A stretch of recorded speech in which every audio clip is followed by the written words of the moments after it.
I was running in circles, chasing every little light, searching for a feeling that would hold me through the night.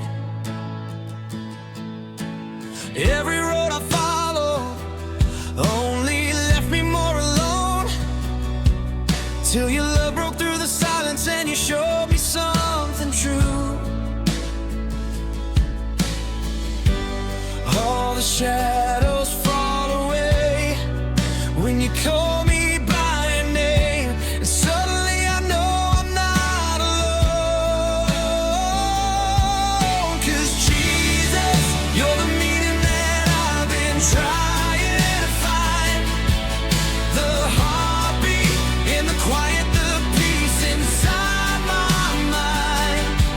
Every step, every breath, you're pulling me into the truth. I found my purpose. I found my purpose in you. I was holding on to moments that were never gonna last, living in the memories of the past. But you opened up my eyes to something deeper than the pain. Now I'm walking in the freedom that I found when you came into my life. All the fear just fades away when you lift my soul again, and suddenly I know I'm not alone. 'Cause Jesus, you're the meaning that I've been trying to find, the heartbeat in the quiet, the peace inside my mind. Every step, every breath, you're pulling me into the truth. I found my purpose. I found my purpose in you. You turn my wandering into wonder, my broken pieces into thunder, a louder song inside my chest.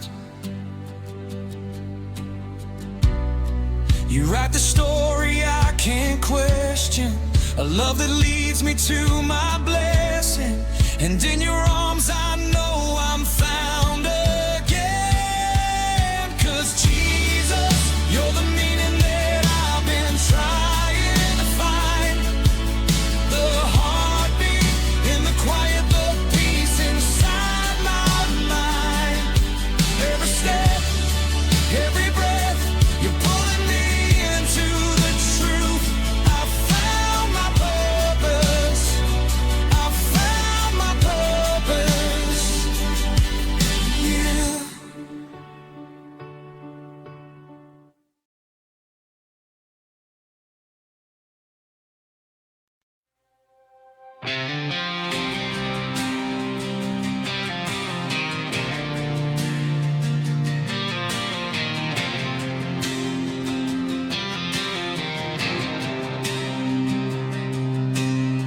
The wind was screaming my name, rain falling hard on my face. I was barely holding on to the faith I almost lost. Every step felt heavier, every night felt way too long. I was drowning in the waves, wondering where I went wrong, when my strength was gone and I couldn't stand. I felt your presence reach for my hand. You pulled me through the storm when I couldn't breathe, held me above the water when the waves were over me. I was breaking, I was torn, but you never let me go. You pulled me through the storm and you made me whole. I walked through fire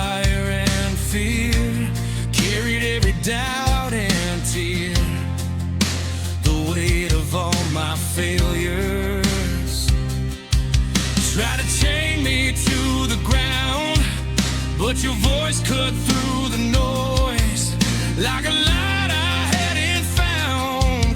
In the middle of the chaos, hope was breaking down. I was on my knees, calling out your name. You stepped into the storm, and everything changed. You pulled me through the storm when I couldn't breathe. Held me above the water when the waves were over me. I was breaking, I was torn, but you never let me go. You pulled me through the storm and you made me whole. The rain still falls, but I'm not afraid, 'cause I know the one who calms the waves. The scars I wear are proof I've grown. I didn't fight this battle alone. Every chain is breaking now, every fear is losing ground. What tried to take me out couldn't keep me down. You pulled me through the storm, gave me strength to stand, turned my weakness into faith, put my life back in your hands. I was shaken, I was worn, but your love outlasted it all. You pulled me through the storm and now I'm standing tall.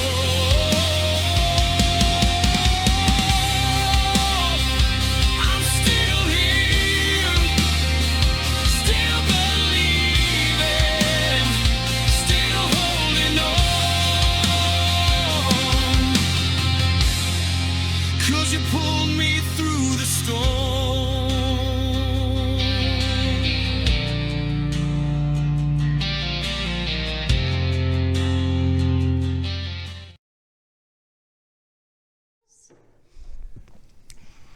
Realize I am not God. I admit that I am powerless to control my tendency to do the wrong thing and that my life is unmanageable. Blessed are those who in spirit. For theirs is the kingdom of heaven. Matthew 5:3. Earnestly believe that God exists, that I matter to him, and that he has the power to help me recover. Are those who mourn, for they will be comforted. Matthew 5:4. Consciously choose to commit all my life and will to Christ's care and control. Blessed are the meek, for they will inherit the earth. Matthew 5:5. Openly examine and confess my hurts, hang-ups, and habits to myself, to God, and to someone I trust. Blessed are the pure in heart, for they will see God. Matthew 5:8. Voluntarily submit to any and all changes God wants to make in my life and humbly ask him to remove my character defects. Blessed are those who hunger and thirst for righteousness, for they will be filled. Matthew 5:6. Evaluate all my relationships, offer forgiveness to those who have hurt me, and make amends for harm I've done to others when possible, except when to do so would harm them or others. Blessed are the merciful, for they will be shown mercy. Matthew 5:7. Blessed are the peacemakers, for they will be called children of God. Matthew 5:9. Reserve a daily time with God for self-examination, Bible reading, and prayer in order to know God and his will for my life and to gain the power to follow his will. Happy are those who celebrate recovery. Yield myself to God to be used to bring this good news to others, both by my example and my words. Blessed are those who are persecuted because of righteousness, for theirs is the kingdom of heaven. Matthew 5:10. All right. So tonight's lesson is about breaking the chains of denial. And it's the first step in recovery. So this may take us a couple lessons to get through, and I don't mind. I will take as much time as each person needs during any of our Celebrate recoveries. So please, if we don't finish tonight, I'll be back next week to pick up where we left off. Denial is often the first and most significant barrier to recovery, as it prevents individuals from acknowledging their struggles and seeking help. In this lesson, we'll focus on understanding denial's role in addiction, mental health challenges, and your path to healing. Acknowledging the realities of our struggles is crucial for growth and healing. I hope this encourages you to reflect on the areas of your life where you may be in denial, and to explore how recognizing truth can lead to transformation and recovery. Denial is not just a psychological barrier. It is a spiritual issue that requires honesty, humility, and sometimes the support of a community. By facing our realities, we can experience God's grace and healing in our lives. Throughout the scriptures, Jesus interacts with those in denial about their condition, most notably in the stories of the woman at the well and the prodigal son. These narratives show that Jesus offers compassion, confrontation, and ultimately a way out of denial towards healing and restoration. The big idea here is that true recovery begins when we confront and acknowledge the denial in our lives, allowing God's grace to pave the way for healing and transformation. I think tonight's lesson is really important because I do think that, I spent 13 years in the droves of opioid addiction. I only spent the last year of it, of my opioid addiction, also consuming alcohol. But I'll tell you, the denial factor, until I was knocked to my knees, was the whole thing that kept me from getting better and seeing what people were telling me. And as you learn this, you'll see that, we keep secrets, we deny. And I can look back on that point in my life, and I remember so many times my husband saying, I know you're drinking. You just fell down outside. You just slammed your knee. It's wide open. I don't know what you're talking about. I haven't had one today. What are you talking about? And that was the denial. Now, when I was writing this lesson, it actually clicked in my head. It is the most important piece, because that was the piece that was missing for me. And because I wasn't willing to quit denying everything, I never healed myself to the point where I was able to save my marriage or anything further. Denial has been defined as a false system of beliefs that are not based on reality, and a self-protecting behavior that keeps us from honestly facing the truth. Again, a self-protecting behavior. As kids, we learn various coping skills. For a time, these coping skills worked, but as the years progressed, these coping skills confused and clouded our view of the truth of our lives. As we grow, our perception of ourselves and our expectations of all of those around us also grew. But because we retain childish methods of coping, our perceptions of reality became increasingly more unrealistic and distorted. Our coping skills grew into denial, and most of our relationships ended up broken or less fulfilling than they could have been. Did you ever deny that your parents had problems? Did you ever deny that you had problems? Truth is, we can all answer yes to this question to some extent. But for some of us, that denial has turned to shame and guilt.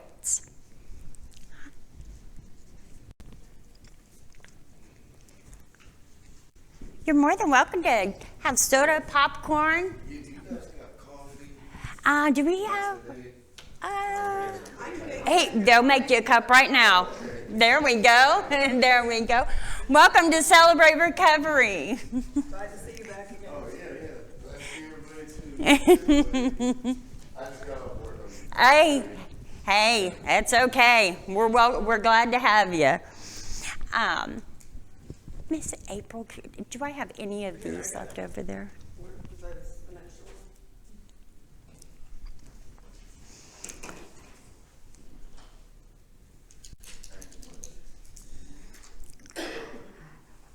So,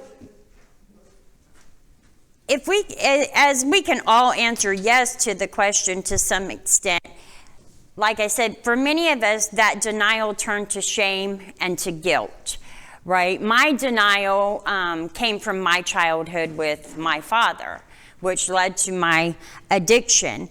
And the denial that I had from, as a kid, when you're a kid and you're in that position, especially with your own parent, there obviously is a lot of shame and guilt to the situation. And so I learned at a very young age to begin to deny what was happening to me to deal with everything that was going on. So I learned at a very young age that denial process, which in many years later, during my addiction process, that denial played a major role from my childhood because I had learned at a young age how to cover it up, cover my secret up. Nobody knew what my father was doing. Nobody could see those things. And when we deny, you get into that addiction process. It doesn't matter that it's your husband. It doesn't matter if it's your kid slapping you in the face with what you have, that your addiction is.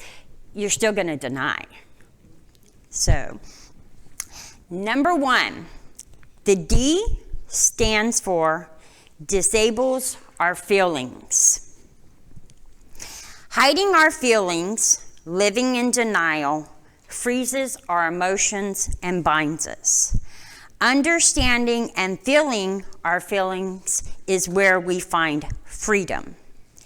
The basic test of freedom is not what you are free to do, but it is what you are free to not do. And that's what a lot of people don't understand. I figured this out. Like the reason why when I thought about this one, the reason that one hit me so hard is I was like, it's true, because when I was smoking, I kept thinking to myself, well, no one will see me smoking this cigarette, so no one's gonna know, right? They'll never know. My girlfriend at work would say, what are you doing? Oh, I'm going downstairs, take a walk around outside. So when I would do, and then I'd go down and I'd have a cigarette. Who was I hurting in that denial, in that deny process that I was in? I was hurting myself. I was disabling my own capabilities of the freedom. And now I've realized I'm free from smoking, and I'm happy, and I don't have to like make up the story, and there's freedom in it, right? So I found that I was free. My freedom came from being free to choose what I wanted to do and not allow something to control me. E, energy lost. A major side of denial is anxiety. Anxiety causes us to waste precious energy dealing with past hurts and failures and the fear of the future. And that has got to be, for everyone in this room, anxiety can cripple you at any given point. But I can look back on all the times that I denied, and the anxiety that I felt from denying what I was doing was just as bad. That anxiety was so intense as, like, I would walk away and be like, nobody realized, yeah, nobody. And who was I fooling? So the anxiety, though, once I got to where I needed to sit, I was like, oh, nobody knows, okay. And the next day I would wake up and the anxiety again would come with the denial of, okay, did anyone pay that in? Did anyone really see the truth? Because I denied my action. So now I got to live with the anxiety of, did anyone see the action that I did? Same with my cigarettes that I have recently quit smoking. I could walk outside and have a cigarette. I've been quit 3 months, and I've had a couple of slip-ups, but I will say, after smoking 30 years, I think it was, I think I'm doing pretty good. Every now and then I'll get a little stressed, and I'll go out, I'll light one up, and then I'm like taking 2 or 3 puffs. And I could go out there and do it without my sister seeing it and hide it and do all those things. But is it doing me any good to do that? No. It causes me anxiety to be hiding it from her, to be sitting out on the porch. Hurry up, get it in. In Psalms 146:7, who executes justice for the oppressed, who gives food to the hungry. The Lord sets the prisoners free. Worrying about our past and dreading our future makes us unable to live and enjoy God's plans for our present. If you transfer the energy required to maintain your denial into learning God's truth, a healthy love for others and yourself will grow. How many of you feel like you lose a lot of energy because you spend a lot of your time trying to mend things in these relationships that are fractured because of addiction? And so the energy lost between the anxiety and all that, it all circles back to that denial piece. And we really have to take a look at we could be spending our time praying to Jesus and getting that good energy. Whenever you pray, do you feel that energy? Like when you're done praying, it feels good, right? Or when we hear a song that we really like we did tonight, it got us going, right? It got us started for this evening's plans. Whenever we spend all of our time in denial and we're losing that energy, we no longer have time. We don't have energy to put into coming to CR, committing ourselves to our plan of not being addicted, staying on the right path. Our energy gets so wasted as long as we're denying. Sorry. All right, number 3, it negates growth. We are as sick as our secrets, and we cannot grow in recovery until we are ready to step out of our denial and into the truth. In Psalms 107:13-14, then they cried to the Lord in their trouble, and he saved them from their distress. He brought them out of darkness and gloom and broke their bonds apart. As you begin your road to recovery, you will continue to understand that God never wastes a hurt or the darkness that you have traveled. But he can't use it to repair you unless you step out of your denial into the light of his truth. And I'm going to stop right there because this one kept digging at me, and it's still digging at me. There's something that is connecting me to this negates the growth. We are as sick as our secrets. Many of you in this room know my father's in prison for life plus 65 years. For anyone that hasn't heard my testimony, think about it. If he's there, life plus 65 years, I put him there. He didn't murder nobody. That's his crimes against his kids. So, our secrets. I was so sick till I was 20 years old, because I had never, ever told anyone the deep, deep secrets. And those secrets kept me so sick and so hurt that it ate away at me, to the point of, by the time I was 23 and had my first operation, and I still had all them secrets still tucked away, because I only told one person. I didn't tell the whole world. I had gone through a trial, and when I went through that trial, I will tell you, that trial took us 4 years to get through, and it was exhausting. And after getting there and exposing, here's the thing, I didn't expose my secrets to my best friends or anyone.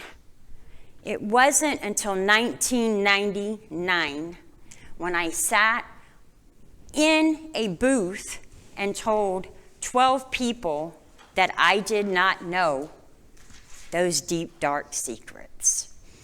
And when I look back at that, when I explain it to people, it was like Pandora's box. Like I had taken all those secrets from all of those years and just buried them and kept burying them and burying them. And then at that trial, when I got on that witness stand and I had to start getting it back out of me, that opened that box. And when it opened it, that's what slung me into addiction. Because the secrets that I had held, even though it was a secret that most people will hold, especially when it's their own parent, you will keep them secrets deep and dark within you. But when they come out, it can cause a whole lot of problems. So we are as sick as our secrets. That doesn't mean you need to go exposed, and go into things as like I had to as a child. I had to get those secrets out at a trial, and that's what I can relate back to y'all as, is when those secrets finally came out of my mouth, it opened Pandora's box.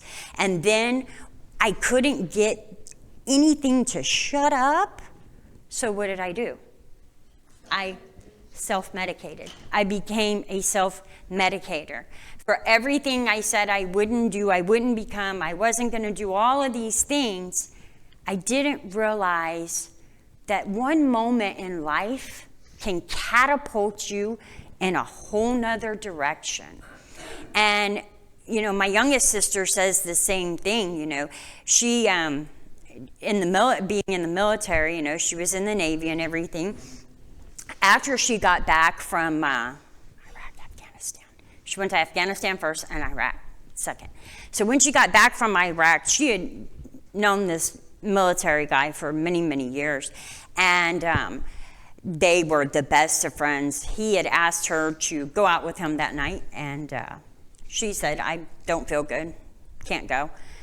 And the next day, she got a phone call that night that she had chose not to go with him. Someone had shot and killed him over a cigarette.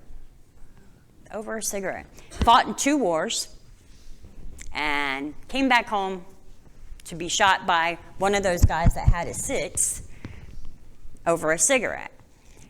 My sister tells me to this day, she began to see herself spiral. And she had watched me and the middle sister already spiral into addictions and not be able to face them and all. And she realized that there was that one moment that just catapulted her into, I can go this way, and I can do it the right way, and I can go to counseling, or I can go this way, the same as my sisters. Thank God she went to counseling. She never went down the addiction road. But that's only because, I swear, it's because she watched the 2 of us, and she's seen that there were instances in our lives that catapulted us into that. And when you're holding secrets inside of you, it only takes that one instance to catapult you either into addiction, or back to. It causes you to relapse. So that's why getting your secrets out and admitting and not denying is so important. to recovery. And, I read that God never wastes the hurt or the darkness that you travel. As I stand here today before you, Miss April can tell you, anyone can tell you, I wouldn't think that I would be standing here, that my hurt or my darkness would ever help anyone in my life. So to be standing here before you, I have to say that if I had not fallen to my knees in 2017 and said, "Dear God, help me," I wouldn't be here today. So that means he didn't waste the hurt that I went through, that I felt like, I was this disgusting human being for. He didn't waste all that. All the nights that I spent in darkness, crying to myself, screaming, wanting to know why me, God, why me? I know today why now. Because he needed me here before you guys today to speak my story to you, to anyone in this room that hasn't heard my story, to understand that I didn't go to rehab to stand here before you today. I did it on my own. It was 13 years of addiction. 13 solid years of addiction. Lost my husband, lost my children, went through it all. But it was God that made me drop to my knees and say, "God, help me. You're the only one that can save me." In my darkest hour, he took all of that pain and hurt from the time I was born in 1976 to 2017 when I fell on my knees and said, "Dear God, show me the way. I can't do this. And I don't want to go to rehab. I can't afford that, but I don't want to die. And I've lost everything. I had lost my husband, my home, my kids, my cars, my job, everything. Because I had spent so many years denying. The secrets finally came out and ate me in 2017, and I finally realized he is the only one that can turn this around. And in that moment, remember I said to you earlier, anytime we pray, you feel this joy, this significance that overcomes you, that makes you want to get up and go. I got up in that very moment, never drank another drink, and I can go out to a bar and have one drink and not touch another one. I can take one pill and not touch another one. There was a time in my life, you weren't getting me to do any of that. I even told Bruce the other night, everyone knows Mom had a procedure this past week. She got a whole bottle of medication sitting there, right? And I'm like, the old me, that wouldn't have sat there for 10 minutes. It's still sitting there. It's been sitting there all week. I haven't touched it. And I told Bruce, I said, I'm actually proud of myself because I think that's the first time anyone's left anything around me. Because how many of us feel guilty too once we start going down this recovery road? Because we've spent all these years denying, now no one believes us when we say, I didn't do it, right? So it's like, well, now they don't believe me in this. So then we turn and we relapse.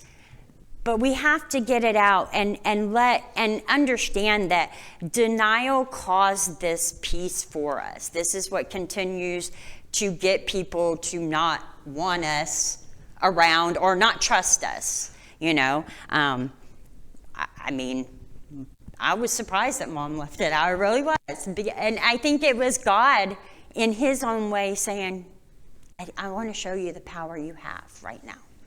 And that was that freedom that I have, that freedom that we were talking about earlier, that I don't have all the anxiety of, is Mom going to count?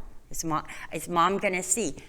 When I was drinking, you know, we all choose certain alcohols. I would choose one that I could water it, make it look like a whole lot of water in there, right? And you'd never know. And what I was so retarded. Like, I was sitting there thinking, like, okay, this is, and let me measure how much water. These are all the things. And then all the anxiety that came over just knowing the denial piece of that. The denial of knowing that what was sitting on top of the freezer wasn't really what was in that bottle. It was just water. So there was anxiety. I would sit and I would sweat and I would be, oh my Lord, I wonder, is he going to go pour? Is he going to go do? Oh, and then I would walk by the refrigerator. Anyone touched it? Anyone touched it? No one's touched. Oh, great. You know, I mean, you guys feel me? It's the anxiety that you feel. You feel anxiety denying it to them, and then all the anxiety of hoping that they don't recognize it finally. And typically, they do recognize it. They've seen it. They already know. They already know you've lied to them. Number 4, I isolates us from God. Adam and Eve are the best example of how secrets and denial separate us from our true fellowship with God. After they had sinned, they hid from God because they felt naked and ashamed.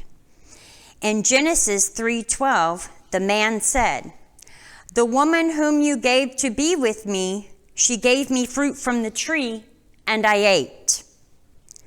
First, he tries to blame God, saying, "The woman you put here with me." Then he tried to blame Eve. "She gave me some fruit."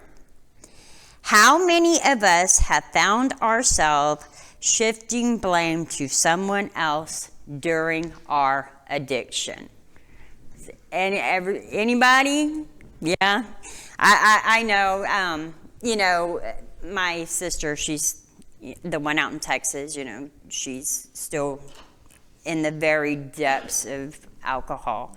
And it really bothers me because I constantly see her shifting blame to others and to her children is the thing, is because her kids are grown now. So now the blame for things happening, and it's not her fault, it's her girl's fault. So that's where, you know, not only does it isolate us from God, it destroys everything between us and our families. And we have to remember that God's light shines on the truth. Our denial is what keeps us in the dark. Number 5, alienates us from our relationships. Our denial not only isolates us from God, but it also alienates us from our relationships. Denial tells you that you are getting away with something and that no one knows. While denial may shield you from hurt, it also keeps us from helping ourselves or the people that we love most. Because we feel like we must protect ourselves and our secrets at any cost, we isolate ourselves, minimizing our risk of exposure and rejection from others. Again, I bring myself back to it. You know, I didn't have friends growing up. I didn't want people to know things about my childhood. It wasn't just that I was poor. It was I couldn't have girlfriends over to my house to spend the night at my house. That wasn't ever going to happen. If I didn't like being in that house with my father, I sure wasn't going to bring a friend in. So, you know, and I began to shield myself and everything, and I isolated myself. And to this day, I find I don't have friends. I don't. I can't tell you one friend. I have acquaintances. I do have people I work with. I know Miss April, but I don't call you, do I, Miss April, and say, "Hey, how's it going? You want to hang out? I got your phone number." Do I call you? Do I say, "Hey, Crystal, you want to go hang out?" Miss Carol, how many people do you, Miss Carol knows me very intimately. She's at my house almost every day, every other day at least. I know at least twice a week. How many friends have you seen me hang out with, go out with, hear me go out with? None. Because that's the isolation that I still deal with today because of the damage that was done to me.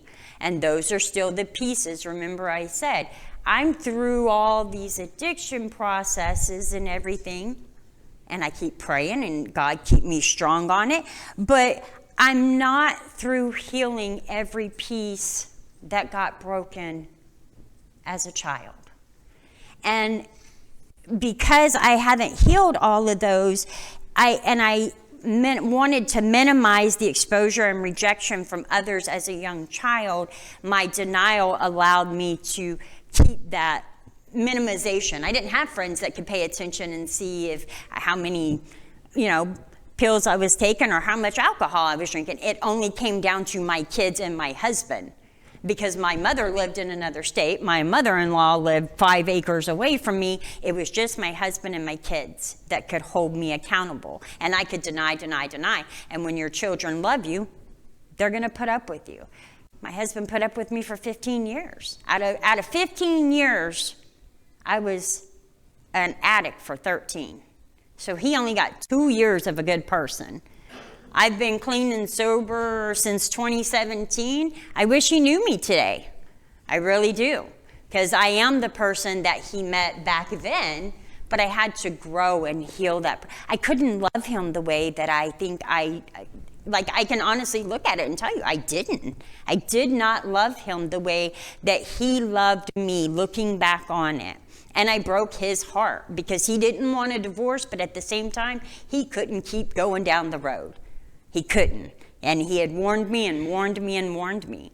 So, in Ephesians 4:25, so then, putting my falsehood, let each of you speak the truth with your neighbor, for we are members of one another. Remember, it is always better to tell the ugly truth than a beautiful lie. It's facts. The truth is ugly. It hurts. That's why most people don't like to hear it. A lot of people say that about me. I get labeled mean girl. My daughter gets labeled mean girl. I'm not a mean girl. I'm not stuck up. I'm not any of those things. I just speak the truth. I'm not going to lie to you about anything because I spent too many years lying. I spent too many years lying to people about my childhood. Then when I grew up and I became an adult, I spent too many years lying to everyone to pretend to be someone I was not. Number 6, L. It lengthens the pain.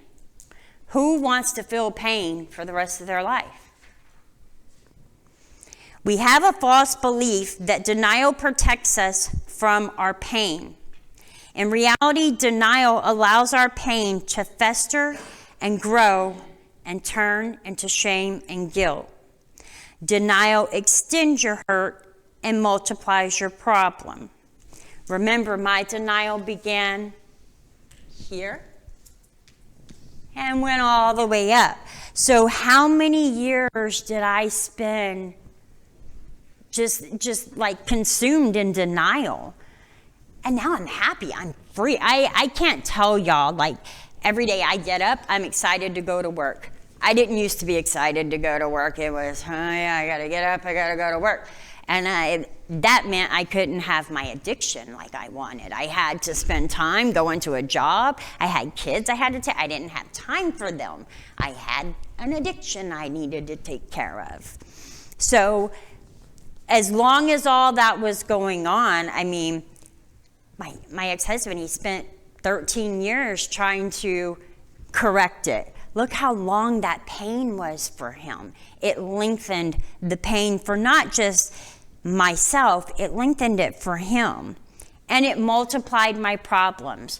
Through all the years, as I continued to deny it, as from the young age and all the shame and the guilt, it multiplied my problems and my hurt.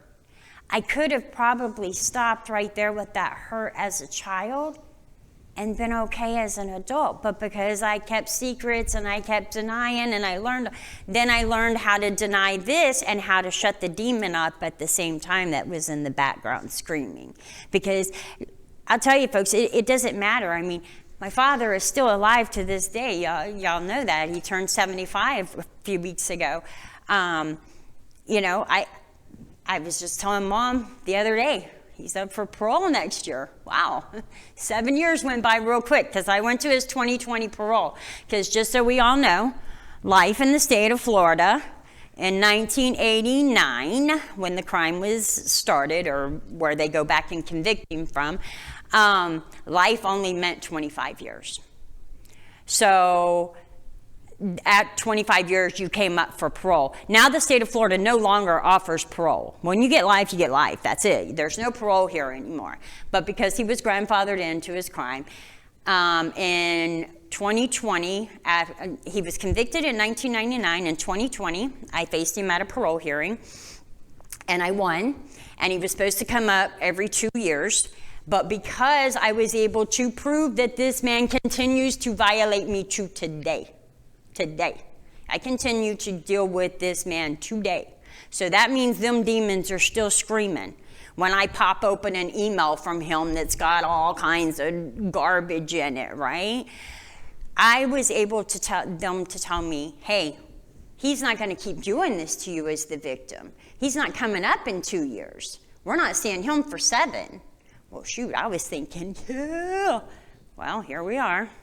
2027's right around the corner, and I got a notice last week.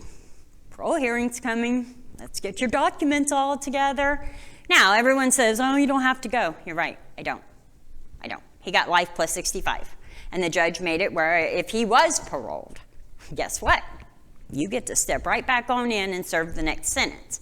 But I won't be silent. My denial kept me silent for many years. It kept me away from God. It led me through addictions. It destroyed my family. It did a whole lot of things. He is the one that started it all. So I will keep him where he needs to be to the day I die, or he dies, whichever one. But I will attend it. So yes, I'm getting ready to bring on a whole lot of pressure. And I'd have to say I made it in 2020 without turning back and relapsing. And I thought then that I would. And 2027, I think I'm ready for this, you know. So that comes with my work that I've put in to my recovery. It began with the denial piece. I had to stop denying to get to where I am today. And I have to continue to not deny things, even when I think, well, they don't have to know. You know, like the smoking. I could deny, but somebody's gonna know. You know who knows? The good man upstairs and myself. And I don't want the anxiety. I want to sleep at night. I want to be able to lay my head down. So, we have each stumbled over a hurt, hang-up, or a habit. But the race isn't over yet. God isn't interested in how we started. He's only interested in how we finish. So, does anyone have anything to add to it before we do the serenity prayer? Any questions? Yes, ma'am. Did you find that a lot of the denial was surrender as well? Surrendering? I would have to say yes. I had to surrender myself. I had to surrender myself to God, but I don't think I could have surrendered myself if I kept denying it to myself. That's the key piece, guys, is the denial piece is not, I mean, it is for everyone else, but it's also denying it to yourself. So I think that was the key piece, is admitting to myself and quit denying to myself that I had this problem. And when you do that, then you can surrender to God, and it surrenders everything. It just releases everything. I'd have to say the denial piece is was a huge piece for me. As long as you deny, you're not gonna surrender. That's the whole purpose of the denial. Right. Because you're not going to admit That you have need a someone. problem, or the problem begins with you, or not necessarily begins with you, as in your case, but I mean, until you quit denying, you can't surrender. Right. Denial is taking up your whole life and your whole mind. Right, and my denial, I learned it at a young age how to deny, or how that mechanism works, right? But as far as denying as I got older, it became a different type of denial because I was trying to cover something up. You see what I'm saying? So when you do that, then yeah, if you don't get over that piece, then you can't surrender. If you don't get over, because the denial that I had as a child, that's a different, and that type of, even as a teenager and into adulthood, still that denial is a different type of denial as the addiction denial was. It was, even once I spewed all that stuff out in a courtroom, that didn't make things better. Then my denial kicked in even more because then I had to start hiding things. And when you're hiding things, you can't surrender anything because think about it. If I'm hiding something, do I want to surrender? No, because I'm going to tell you right now, I hid alcohol in places I didn't know you could hide alcohol. I hid my prescriptions in places I didn't know that you could hide them. So I didn't want to surrender my drug. That was my gimme, right? And that's what you have to do, is be able to get rid of the denial so that you can surrender to God. So when you surrender that addiction, God comes in. I know for me, when I moved from denial to acceptance, I was able to take accountability, and that's where the freedom comes in. Because I know for me, it was like, I'm grown, I can do what I want. Like, I'm somebody's mom, I don't have to listen to nobody, because it was like, I was always a rebel. Right.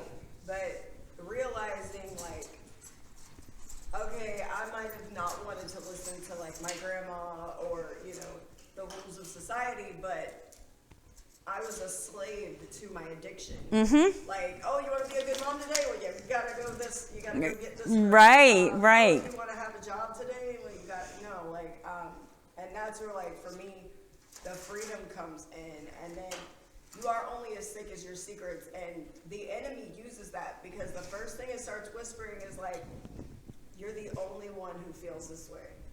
You better not say anything, because they're gonna look at you, they're gonna judge you, nobody's gonna talk to you, like, people are gonna tell you, and you have to say it, because there's nothing new. They're like, you're gonna say your secret, and somebody's gonna hear it and be like, hey, look, I can help you. Right. Like, I've been through this. Right. And that's the whole thing is sorry, I kind of lost thought there. But during my denial, the secret was no longer my father, right? At some point, it no longer was my father. Everyone knew. I went through a trial. The whole family knew, right? It had to be exposed. The whole family was involved in the trial. So that was not the secret anymore.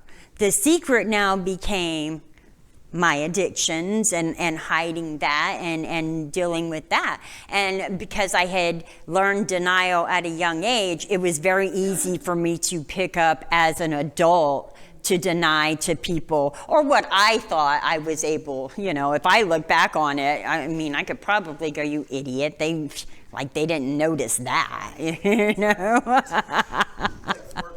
All right. And then also, like, that's why step 5 is so important. It's like, confess to God and a person you trust. That's unfortunate for you that your first confession was in front of 12 people you didn't trust. Oh, right. That's terrible, and I'm sorry that happens to you. No, but that's what makes it, that's why this is so important is, at that moment when I was hurting that bad, because I'll tell you, that trial ripped me apart.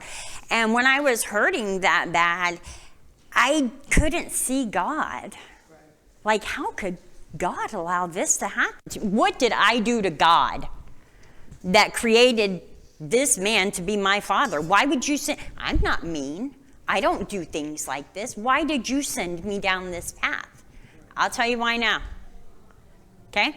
I look back on it now, and I think about it long and hard, and I've met many, many abused children. My 2 sisters being the 2 that I helped raise and get up out of it. It comes down to, you wind up, I forgot what I was actually talking, sorry. Oh, you said why it was like you couldn't see God, and why it was happening to you. Oh, yeah, I couldn't see why God put me in that moment, but I see now, right? Going through it and through the pain, I couldn't see God's purpose for me. I couldn't understand why God put me in that lifestyle. But maybe if I look at it in the fact of someone else my age in that situation might not make it to today in front of you. So maybe it was God's reasoning that that's why that was my father. For as bad as I don't like it, I didn't like it, that doesn't mean that he didn't have a purpose. And he took my hurt and healed me in this manner. Coming here on Wednesday nights and talking to you guys, it heals. It allows me to deal with things and continue to cope. Yeah, I didn't go through rehab. I didn't go through any special fancy schmancy stuff. But that doesn't mean I don't have a story that isn't going to touch somebody tonight or next week or the following week that will change people's lives and bring them to God. All right. Anybody else? All right, I guess we will close with the serenity prayer, Mr. Lawton.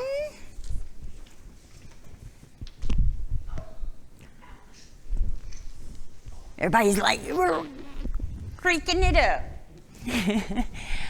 God, grant me the serenity to accept the things I cannot change, the courage to change the things I can, and the wisdom to know the difference. Living one day at a time, enjoying one moment at a time, accepting hardship as a path to peace. Taking, as Jesus did, this sinful world as it is, not as I would have it, trusting that you will make all things right if I surrender to your will, so that I may be reasonably happy in this life and supremely happy with you forever in the next. Amen.